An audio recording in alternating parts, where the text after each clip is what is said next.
Hi, it's Dr. Ali here. I am a math PhD and a math lecturer, and I also create content at the Academic Society where I help grad students with time management and productivity. And so I'm excited to share some time management and productivity tips with you.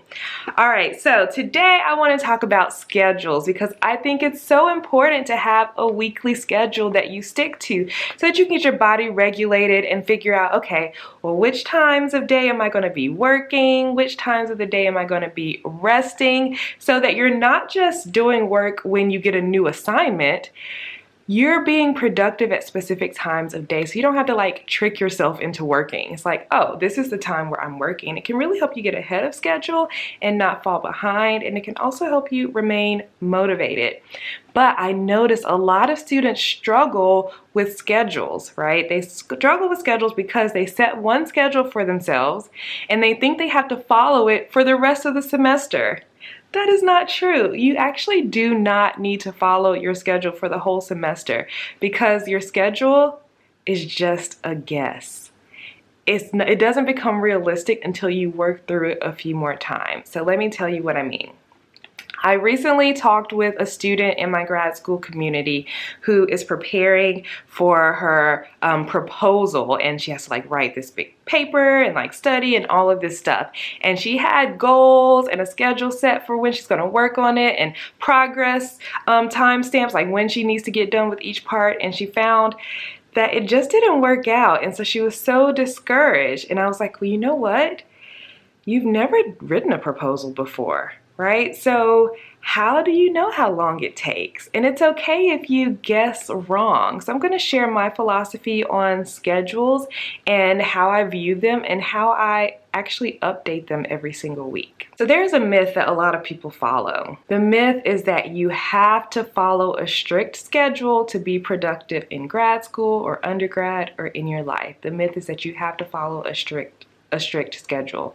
That's actually not true. But I can see why people think that, because we think, you know, if we create a schedule, that is law. We need to follow that schedule, and if we don't follow that schedule, then we have failed. We have failed ourselves and we are not productive. That's a lot of pressure to put on a schedule that you created for yourself. So the truth is, I believe that a schedule is just a guess. It's what you think you can get done in a day. It's what you think your schedule should look like. It's what you think your availability should be. Because when we create a schedule, we typically don't have enough data to actually make it realistic. We're just coming like, oh, it's a new semester. I'm going to create a schedule for myself. But you haven't experienced the semester, so it makes sense that you don't know exactly what things could come up. So our schedule is just a guess, and sometimes not even an educated guess. And it's just a guess on what we think we can do. All right, so I believe that schedules should be updated regularly. So don't just stick to the same schedule forever. It should be updated regularly. Why? Because as the days and weeks go by, we get more data on how we work, on how long things take, and that gives us more information to make our schedules even better. So what kind of data do we get? One, we get more data on how long specific tasks take. At first, you're just guessing how long it takes to write a paper. But after you've written a couple papers, you know how long it takes to write a paper for you personally. Number two, we get data on how long we can work before we need a break. I know a lot of people say, oh, I'm going to make this schedule. I'm going to work for these 5 hours all day. But maybe you're the type of person who needs a break every 2 hours, right? So you get more data on when you need to take breaks. And third, we get more data on when we learn best or when we are most productive. So we can like optimize. So for me, I'm a morning person. I get my best work done in the morning. So I know if I need to be productive, I should start early in the morning. Maybe I drew my schedule out from the beginning like, I don't want to wake up early, so I'm going to get my work done in the afternoon. But then as the weeks go on, I'm trying to do work in the afternoon and I'm just drained and I can't do it.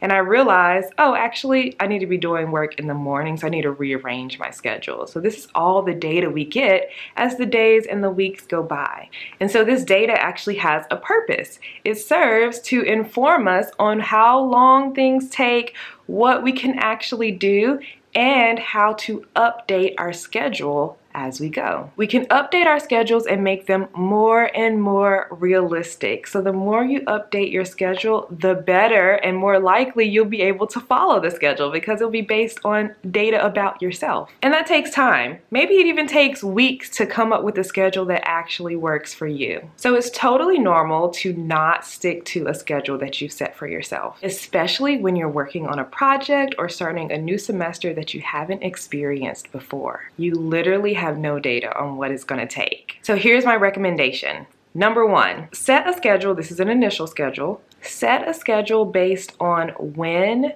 and how you work best. Is it in the morning? Is it in the evening? Is it alone in your room? Is it at the kitchen table? Is it at a library? Is it at a coffee shop?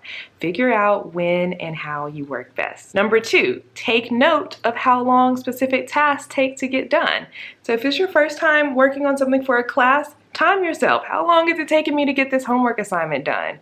And so you know in the future to set aside about that much time the next time you have to work on that assignment for that class. And number three, work in Pomodoros. This is super helpful. So I mentioned in my previous video that a Pomodoro is a 25-minute interval where you work for 20 minutes and then take a 5-minute break. Work for 20 minutes and take a 5-minute break. Something I found to be really helpful for me and other students is when you write your to-do list, next to each task, write down how many Pomodoros it should take you to get those done. And that can really help make your schedule more realistic. All right, so I hope this video was helpful for you, and I hope that it helps you to not get so down on yourself when you don't follow your initial schedule to a T. Remember, it was just a guess. It's a working draft. You will be updating it. Take some time to reflect at the end of the week and create a new schedule for the next week. Thank you so much for watching this video. I hope that it was super helpful. If you're new here, I create new videos every single Sunday, so make sure you hit subscribe to be notified on when I create a new video. Also, if you enjoyed this, give it a thumbs up. And that is all for today, so I will see you next week. Bye.